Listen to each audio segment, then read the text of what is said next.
अच्छी जीत यहां पर पार्टी के नेता और तमाम हिंदुस्तान की जनता कह रही है।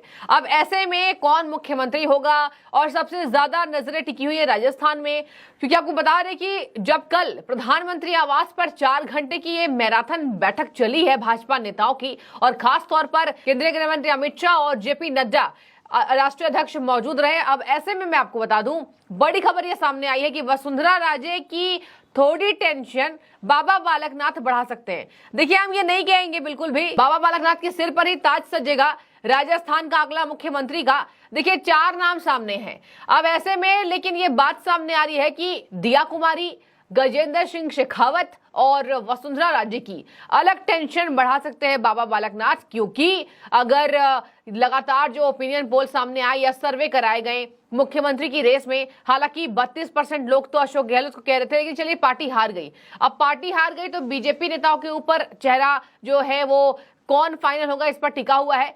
ऐसे में बाबा बालकनाथ का जो नाम है वो सामने आ रहा है। आपको बता दें कि बाबा बालकनाथ का जो नाम है वो सामने आ रहा है, और कहा जा रहा है कि बाबा बालकनाथ को जो परसेंट दिया जा रहा है सर्वे में, उसके हिसाब से बाबा बालकनाथ एक अच्छी यहाँ पकड़ बनाए बैठे हैं और राजस्थान में बीजेपी नेतृत्व उनको अगला मुख्यमंत्री घोषित कर सकती है। लेकिन हम कतई नहीं कहेंगे कि मुख्यमंत्री बनने जा रहे हैं। अब जो सियासी गलियारों में चर्चा हो रही है, मैं आपको उसको बता रही हूँ।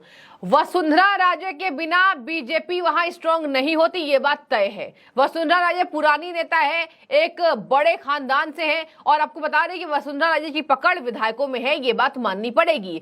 लेकिन इसके बावजूद वसुंधरा राजे की जो पुराने समय में जो थोड़ी छवि खराब हुई, और छवि क्या खराब हुई, हम कह सकते हैं कि थोड़ी नाराजगी उनसे जनता की बढ़ी, और तमाम हमने नारे देखे कि यहाँ पर बीजेपी से बैर नहीं, प्रधानमंत्री से बैर नहीं, वसुंधरा तेरी खैर नहीं, ये सब हमने तमाम देखा। अब ऐसे में मैं आपको बता दूं कि वसुंधरा राजे सिंधिया की थोड़ी इसमें टेंशन बढ़ सकती है और बाबा बालकनाथ का नाम सामने आ सकता है। देखने वाली बात होगी, हम भी देखेंगे। लेकिन यह कहा जा रहा है कि 4 घंटे की मैराथन बैठक में प्रधानमंत्री जेपी नड्डा और अमित शाह की मौजूदगी में भाजपा नेताओं की वहां उपस्थिति दर्ज रही और लगभग नाम सामने आ चुका है, फाइनल हो चुका है। आपको मैं ये भी बता दूं कि मुख्यमंत्री शिवराज सिंह चौहान ने सबसे ज्यादा मेहनत की है अपनी पार्टी को जीत दिलाने में। किसी ने सोचा तक नहीं था कि 160 से आंकड़ा पार जाएगा, और एग्जिट पोल सब फेल हो गए, चाहे वो तमाम चैनल्स के हो। एक चैनल का नाम मैं नहीं लूंगी, तमाम चैनल्स के एग्जिट पोल फेल हुए हैं। भाजपा भी शक्ति में है कि आखिर इतनी अच्छी जीत कैसे हो गई।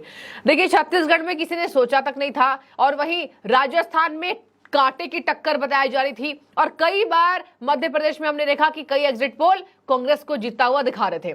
तो अब एग्जिट पोल से तो बिल्कुल उलट ये नतीजा आया है। हालांकि अलग बात है कि जनता जिसको चाहेगी वही होता है, तो जनता ने बिल्कुल साइलेंट रहकर भारतीय जनता पार्टी को जीत दिला दी है। जनता जनार्दन, जनता सर्वे सर्वा। अब मैं आपको बता दूं कि अगर हम मुख्यमंत्री की बात करें तो यहां बात सामने आ रही है कि वसुंधरा राजे सिंधिया की टेंशन बढ़ा सकते हैं बाबा बालकनाथ। लेकिन एक और बात है कि यहां बीजेपी अपनी परंपरागत छवि को कंटिन्यू नहीं करना चाहेगी, मतलब उसको बनाए रखना नहीं चाहेगी, क्योंकि पहले भी हमने देखा कि योगी आदित्यनाथ देखिए सफल मुख्यमंत्री है, नाथ संप्रदाय का मुख्यमंत्री योगी आदित्यनाथ को बनाया गया। लेकिन ऐसे में थोड़ी बहुत हम अनबन की खबरें सुनते हैं। अब बीजेपी कतई नहीं चाहेगी कि हम अपनी परंपरागत छवि को बरकरार रखें। लेकिन आपको बता दें, बाबा बालकनाथ से हरियाणा मजबूत होगा। मस्तनाथ मठ के वो महंत है जो कि रोहतक में है, और ऐसे में मैं आपको बता दूं कि नाथ संप्रदायों पर कब्जा, और इसके साथ अब अहीर जातियों पर भी बाबा बालकनाथ का थोड़ा वर्चस्व बन सकता है। अब ये मैं समीकरण आपको इसलिए बता रही हूं क्योंकि देखिए, हम कतई नहीं कहेंगे बाबा बालकनाथ बनने वाले हैं, लेकिन प्रबलता है, चांसेस हैं और स्ट्रांगनेस है बाबा बालकनाथ के ऊपर। अब देखिए, वहां पर राजस्थान से जैसी खबरें सामने आ रही है, उन्होंने कहा था कि एक और खबर सामने आई थी, डीएसपी कार्यालय में घुसकर उन्होंने धमकी दी थी कि सबको देख लूंगा। तो ये युवा बहुत पसंद कर रहे हैं। लेकिन हालांकि इस छवि को इतने आप अलग अंदाज में नजर आ रहे हैं तो थोड़ी बहुत पार्टी की इसमें छवि खराब भी होती है। लेकिन बाबा बालकनाथ को हम देखें तो एक हिंदू चेहरा है, एक हिंदू एजेंडा है उनका, और प्रबलता से अपनी बातों को रखते नजर आ रहे हैं, तो इसको लोग पसंद कर रहे हैं। और यही वजह है कि बाबा बालकनाथ को सीएम बनाया जा सकता है। और ऐसा मैं नहीं कहूंगी कि सीएम बना दिया गया, अभी तो पार्टी अपने पत्ते खोलेगी। राजस्थान में बिना मुख्यमंत्री फेस के बीजेपी ने लड़ाई लड़ी लड़ी। यहाँ आपको बता दे गहलोत की हार हुई, गहलोत की कई ऐसी गलतियां उन्हें ले डूबी, जैसा उनके ओएसडी लोकेश शर्मा ने भी कहा। आपको हमने एक दिन पहले बताया था कि किस तरीके से लोकेश शर्मा ने उनकी पोल पट्टी खोली है कि आसपास के चाटुकारों से घिरे गहलोत हार गए। चाटुकारों की बात सुनना, पार्टी आलाकमान तक सही खबर ना पहुंचाना, जिन नेताओं को हमने कहा, लोकेश शर्मा ने यह तक कहा था एक दिन पहले कि जिन नेताओं को हमने मना किया, जैसे बीडी कल्ला है, बीडी कल्ला के ऊपर जनता की नाराजगी थी, उनके ऊपर कई ऐसे आरोप लगे थे तो उनको मत दो टिकट, लेकिन गहलोत नहीं माने।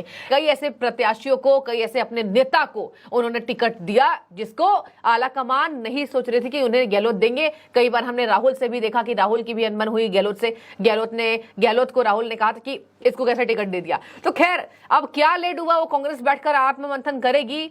24 का चुनाव आ चुका, दिसंबर बीतने वाला है और ऐसे में देखने वाली बात होगी दर्शकों की क्या होगा लोकसभा चुनाव में कांग्रेस का हश्र। लेकिन सबसे बड़ी खबर इस वक्त की, वसुंधरा राजे सिंधिया की टेंशन। बाबा बालकनाथ जो कि मस्तनाथ मठ के महंत है, नाथ संप्रदाय का बहुत बड़ा चेहरा, और तीसरी बड़ी बात इसमें बीजेपी की हिंदूवादी छवि। हालांकि मैं आपको बता दूं, बीजेपी ये हमेशा कहती है कि हमारा कोई एजेंडा नहीं है, हम किसी धर्म को लेकर राजनीति नहीं करते हैं, और यही वजह है कि परंपरागत छवि को बीजेपी कंटिन्यू करना नहीं जाएगी। तो बिल्कुल यहां पर आत्ममंथन अभी जारी रहेगा, क्योंकि बाबा बालकनाथ एक स्ट्रॉन्ग माने जा रहे हैं, मजबूती देंगे, लेकिन एक साइड परंपरागत छवि को बीजेपी कंटिन्यू नहीं करना चाहेगी। देखने वाली बात होगी यहाँ क्या होता है। लेकिन यहाँ लोकप्रियता बाबा बालकनाथ की बढ़ रही है और इसी लोकप्रियता के मद्देनजर तिजारा में जो हमने बम्पर वोटिंग देखी और मतदान के एक दिन बाद आतिशबाजी देखी, दिवाली जैसा जश्न देखा, तो ये दिखा रहा है कि कहीं ना कहीं तय हो चुका था कि तिजारा से इमरान खान को हराया जाएगा, जो कि बसपा से आए हुए थे, कांग्रेस में शामिल हुए। और तिजारा की जनता ने बाबा बालकनाथ को समर्थन दिया तो बीजेपी ये सोचेगी कि आखिर कौन सा वो प्रत्याशी था जिसके लिए जनता बिल्कुल एकदम अपना एक पाले में वोट दे गई, तो वो देखिए बाबा बालकनाथ है, ये मानना पड़ेगा। अब ऐसे में बाबा बालकनाथ की लोकप्रियता बढ़ी है। 10% सर्वे में उन्हें कहा गया भावी मुख्यमंत्री। हालांकि वसुंधरा राजे भी उस रेस में रही, लेकिन 1% से कम रही। वसुंधरा राजे पुरानी नेता हैं, एक अच्छी पकड़ है, राजस्थान का चप्पा चप्पा वसुंधरा राजे जानती हैं। और इसके साथ और बड़ी बात यहाँ पे क्या जुड़ जाती है कि बाबा बालकनाथ नए हैं, वसुंधरा राजे पुरानी है। अब पुरानी नेताओं को बीजेपी नाराज करती है या नहीं, देखने वाली बात होगी। लेकिन फिलहाल वसुंधरा राजे सिंधिया की टेंशन बढ़ी हुई है और इधर लगभग तीनों राज्य के मुख्यमंत्रियों का जो चेहरा है वो सामने अब आने वाला है कि अब मुहर ऐसा लग रहा है कि लगाया जा सकता है, जैसा आलाकमान की तरफ से ये इशारा है।